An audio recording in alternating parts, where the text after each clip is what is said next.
The invitation didn't get lost. It never existed.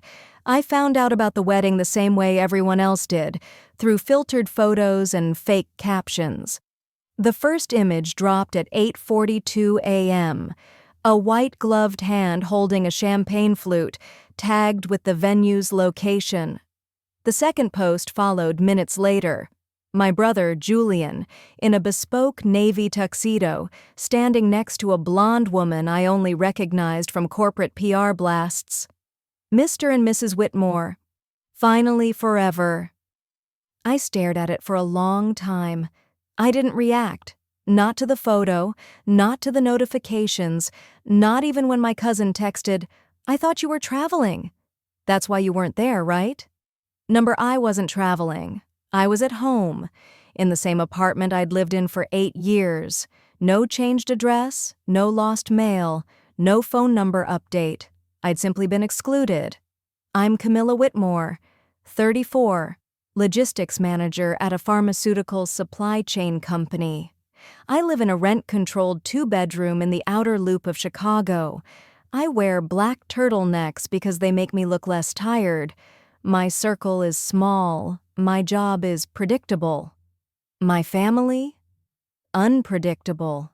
Except when it comes to reminders that I am not one of them. Julian and I were never close, but we shared blood.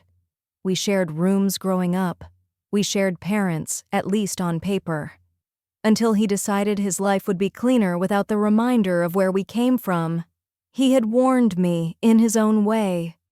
A year ago, at our father's retirement party, I overheard him say to one of his colleagues, "I just keep her off my LinkedIn. She's a bit unpolished." He smiled while saying it. Not to me, about me. Then he turned to me with that performative warmth and asked, "Still doing your supply thing? Still doing your hedge fund cosplay?" I had replied evenly. He laughed like I was joking. I wasn't. But this wedding wasn't a misstep. It was a line in the sand.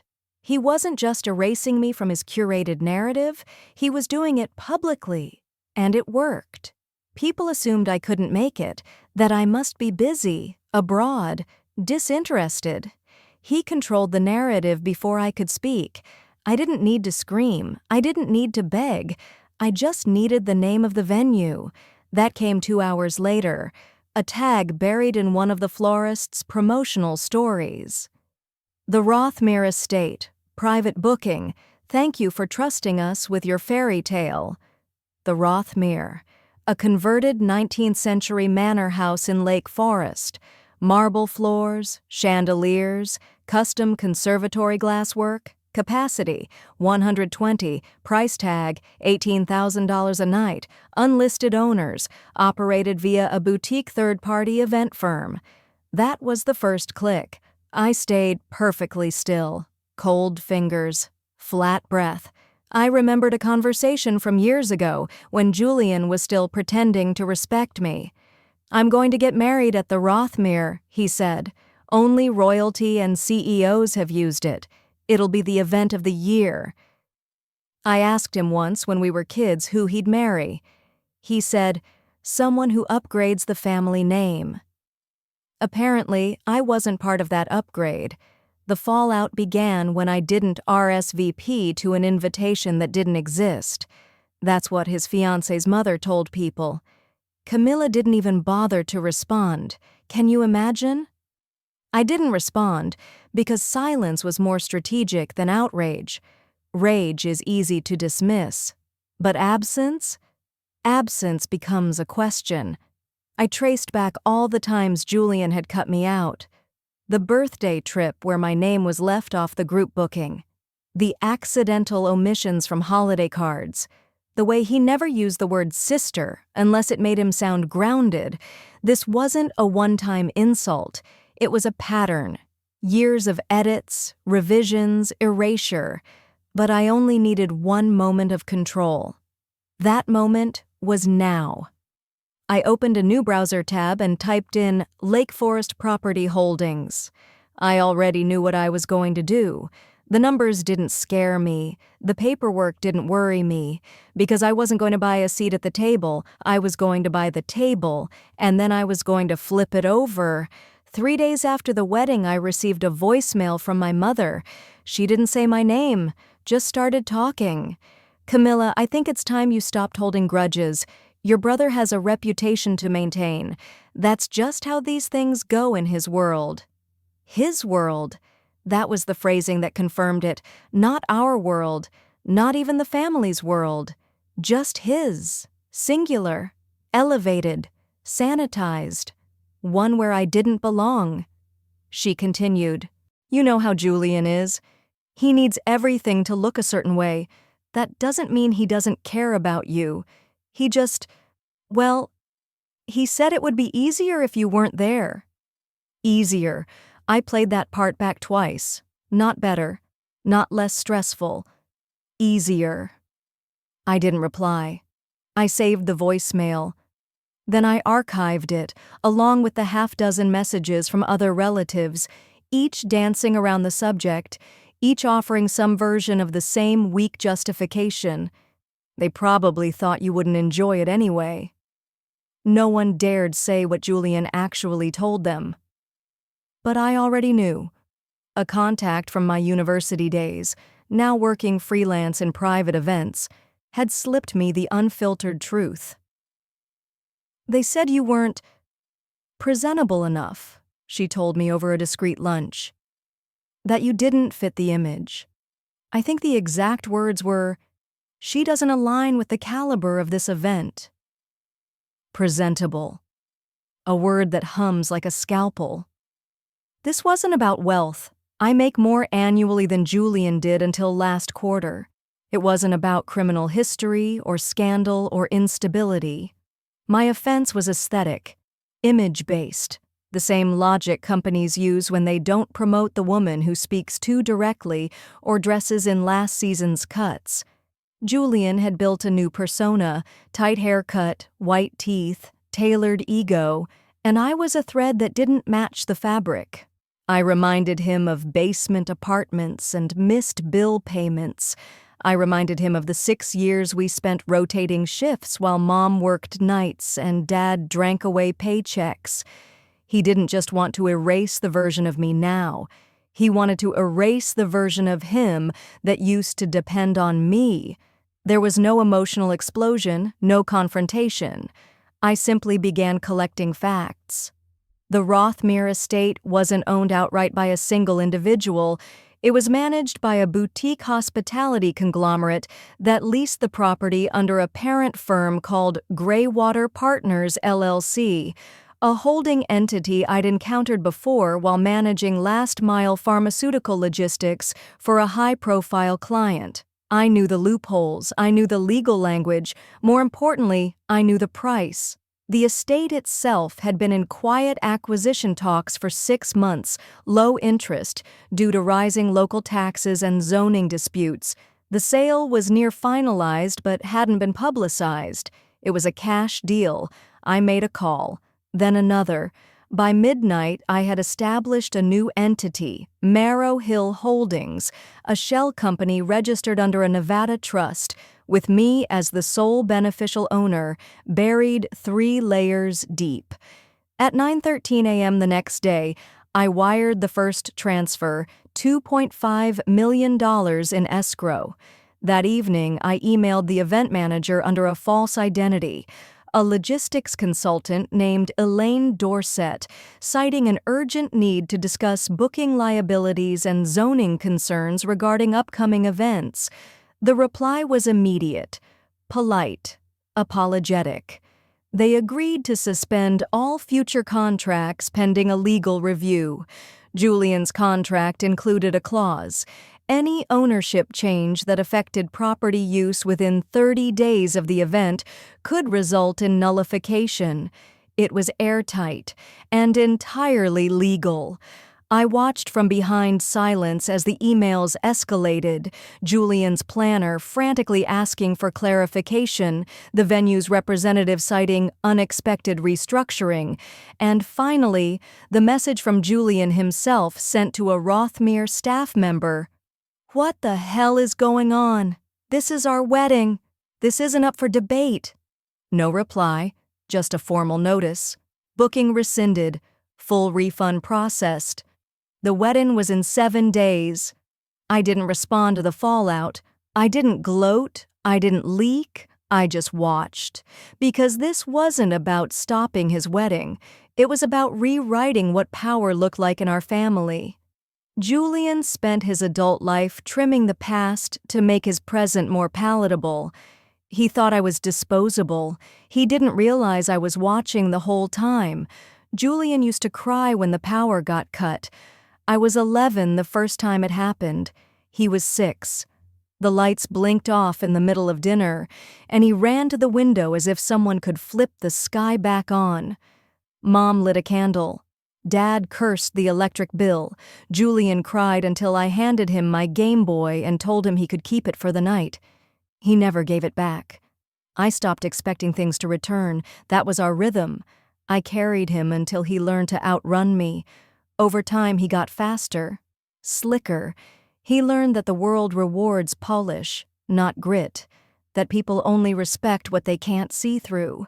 I watched him trade honesty for image, piece by piece, swapping worn sneakers for loafers, old friends for LinkedIn connections, integrity for click-rate clean smiles. I didn't resent him for wanting better. I resented him for deciding I didn't fit into his version of better. At family gatherings, Julian was all white teeth and manicured charm. I'd show up in neutral tones, offer to help in the kitchen, bring gifts no one asked for and compliments no one returned. He'd lean over mid-toast and whisper, "You know you'd get more respect if you stopped dressing like you're on your lunch break," then flash a grin like it was a joke. The last time we were alone together, he said something that stuck. It was during our father's hospital stay. I was managing the paperwork. He came late, brought sushi. "You're good at the invisible stuff," he said, "like back-end things. Things no one wants to do." I asked, "Like making sure Dad doesn't die in debt?" He chuckled. Exactly. He wasn't being cruel. He was being honest. His kind of honest. To Julian, invisibility wasn't a tragedy. It was a function. He didn't mean to offend me. He thought he was giving me a compliment. That's when I knew he didn't see me as a person anymore. He saw me as a utility, a silent buffer between the messy parts of life and his curated world. I wasn't a sister. I was a systems manager with a shared childhood. That's why the wedding made sense. That's why the omission wasn't accidental. He didn't invite me because I broke his illusion. I existed as evidence of what he came from and what he was trying to erase. So I leaned in, I let him keep erasing, and I erased back. While the wedding team scrambled for alternatives, I listened. My contacts sent screenshots, email threads, calls placed to backup venues. An attempted pivot to an upscale vineyard fell through when the planners discovered a silent lien had been filed on behalf of the estate, standard when ownership changes hands during zoning disputes. I'd timed everything. He couldn't shift the venue. He couldn't shift the date. He couldn't even shift the blame because no one knew who to blame. It was beautiful. It was cold. It was mine. But I wasn't finished. The goal was never just to ruin a wedding. The goal was to put him in a position where he had to acknowledge me, publicly, where he had to say my name, where someone would eventually ask, "Why didn't your sister come?" And he wouldn't have a lie ready, because the real reason would be rotting in his throat. I didn't invite her because she reminded me I used to be small. The message came through on a Tuesday, short, informal, no pleasantries. Heard Julian's using Rothmere. Don't know if you care. Figured you should know. It was from Theo Chan, a former client-turned-friend. He handled high-value logistics for rare wines. Smart, subtle, not prone to gossip. Which meant if he was reaching out, it wasn't small talk. I read it twice. I didn't reply. I closed my laptop, stood up and walked into the kitchen. Put the kettle on. watched it start to hiss, and with the whistle rising, something in me went cold. There was no outburst, no pacing, no muttering to myself, just quiet, efficient, focused. I opened a new tab on my phone and pulled up my investment account. Liquidity was available. Another tab, property registration for Lake County. The Rothmere had been under private holding since 1996, leased out seasonally through third-party firms. Current bookings were managed by an events agency called Marigny West, but the actual deed had passed hands 6 times in the last 3 decades.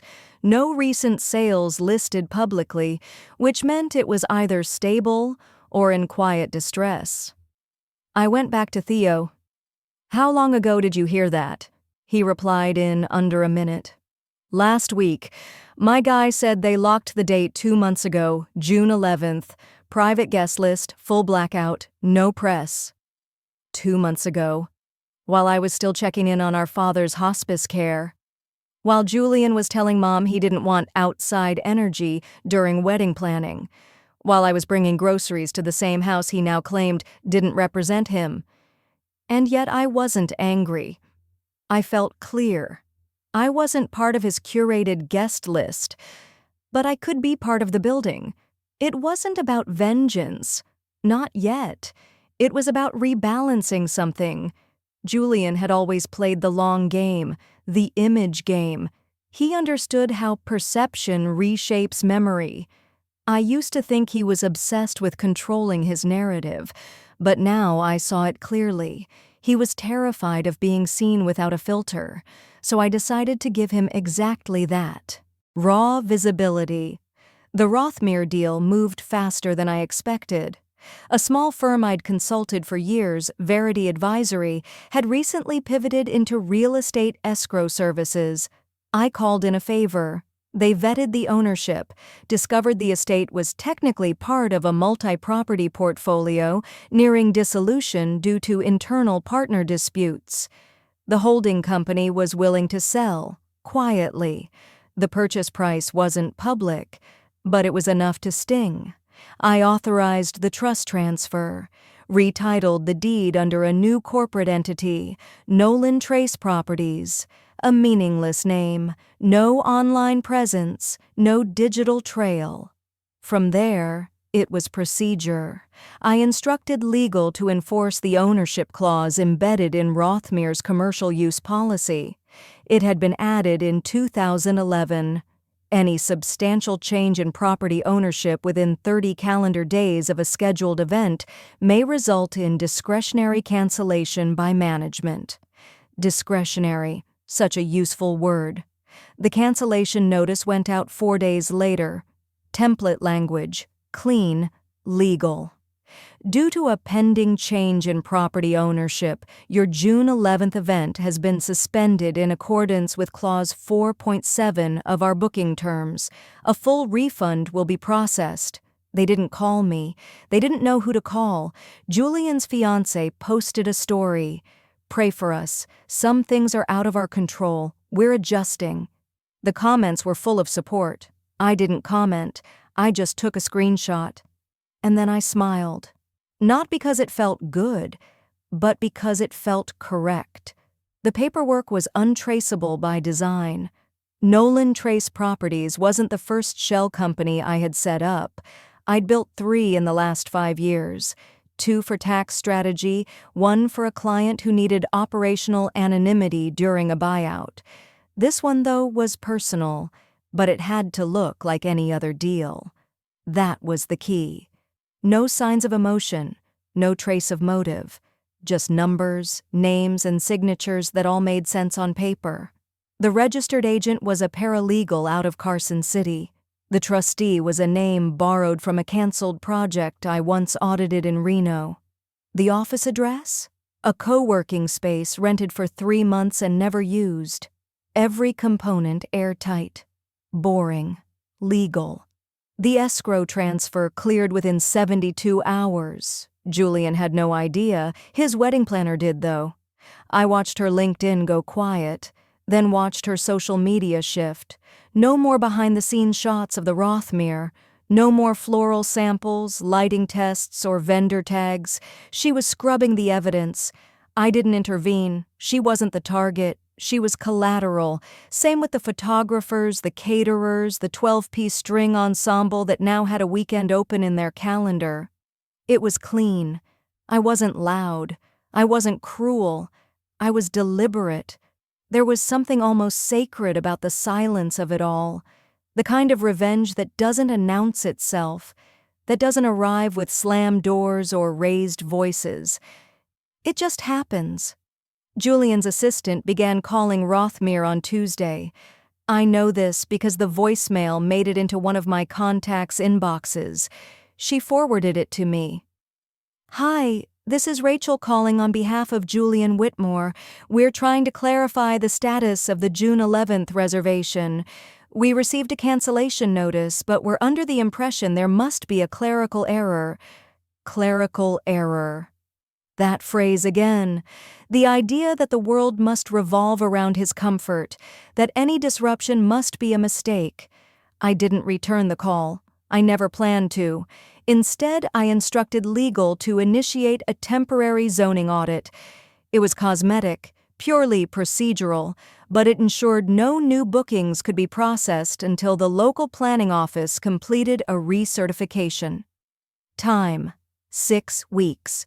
Julian had 7 days.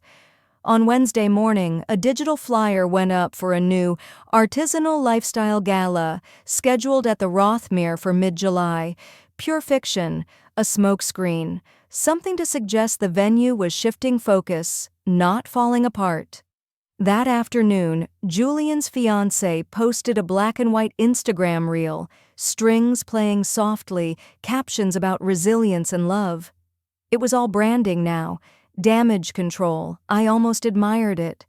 They thought it was a logistics failure, that someone dropped the ball, that perhaps money could fix it. They hadn't yet asked who bought the building. That part came later, and it didn't come from me. It came from a reporter. She was with the Tribune, investigating last-minute luxury event cancellations in Lake County. Something about rising tensions between venue owners and the events industry. She ran a standard title search. The name of the holding company was buried in the footnotes. But it was there. Nolan Trace Properties. Beneficiary: Camilla Whitmore. My name: clean, legal, undeniable. She sent Julian an email asking for comment. I know because she copied me. No follow-up needed. I already knew what silence from Julian sounded like. It sounded like recognition. It sounded like the first time he remembered that erasing me came with consequences.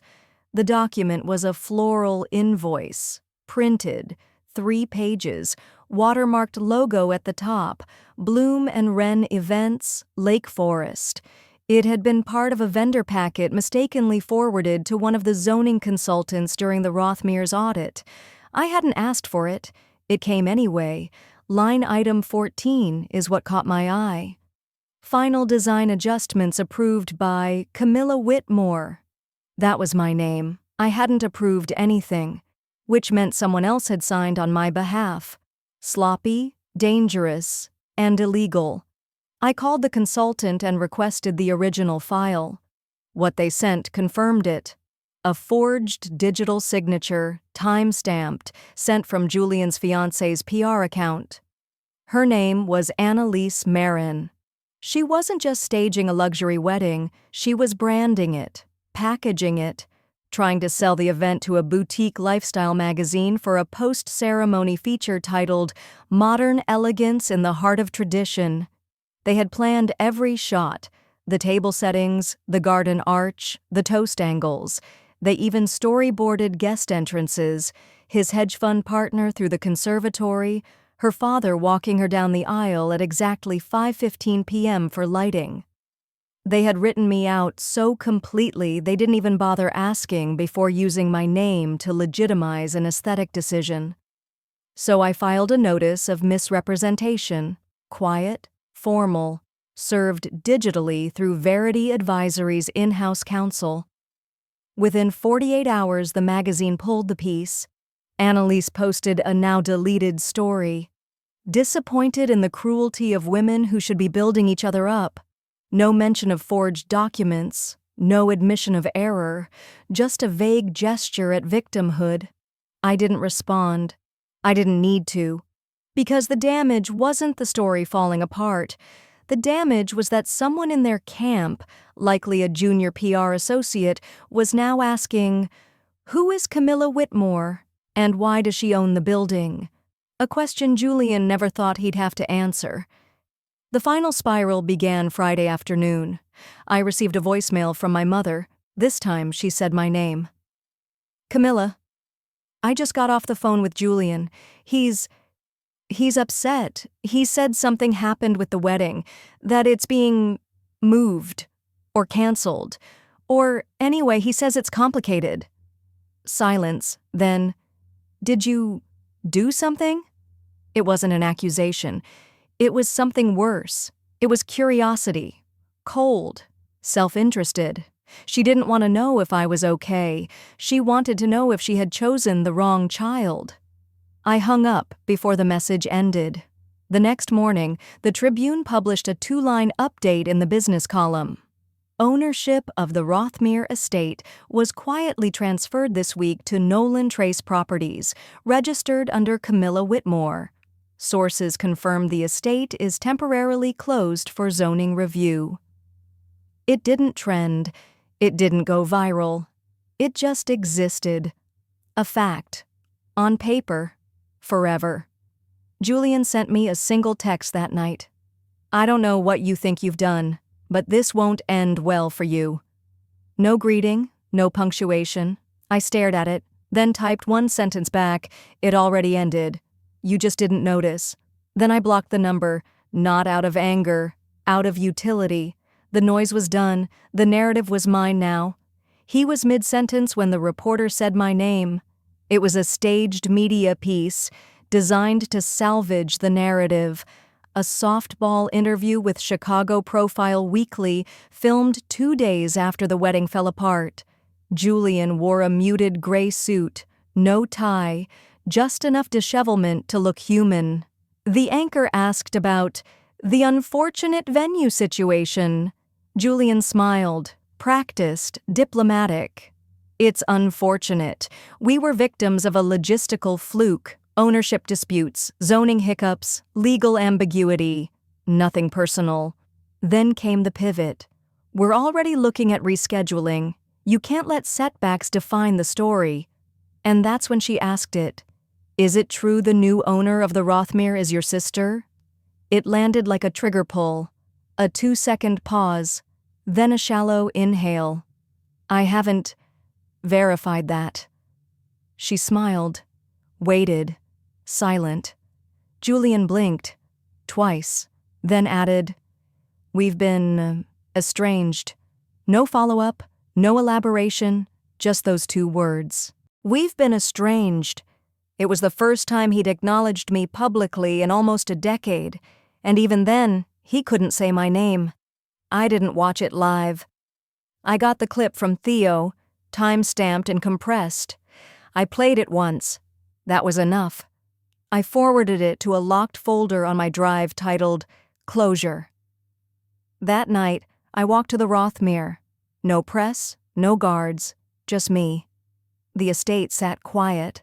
Lights dimmed, conservatory glass reflecting the late spring sky like a canvas pulled taut. I walked the perimeter. The manicured gravel path crunched under my boots. My coat was too light for the breeze, but I didn't notice. I stopped at the main entrance. No sign, no under new management banner, no flourish, just a locked door. Exactly how I wanted it. I didn't need a ceremony. I didn't need applause. I just needed Julian to know that not only was I still standing, I was standing on his stage, a place built for curated elegance, now indefinitely closed, now in my name. And every time he tried to explain what happened, he'd have to reach for words he never bothered to learn, words like liability, Clause 4.7, beneficiary, words like sister. In the end, the wedding wasn't rescheduled, not publicly. A rumor circulated about a private ceremony out of state. No venue tags, no formal photos, just a soft rebrand. A man humbled by circumstance. A couple that overcame. They can write whatever version they want, because the final story, the one with signatures, timestamps, zoning orders, and legal titles, belongs to me. And I didn't need to be on the guest list to be the main character. I just had to wait for the lights to go out again, like they did when we were kids. Only this time, he didn't have a sister to hand him something to make it easier.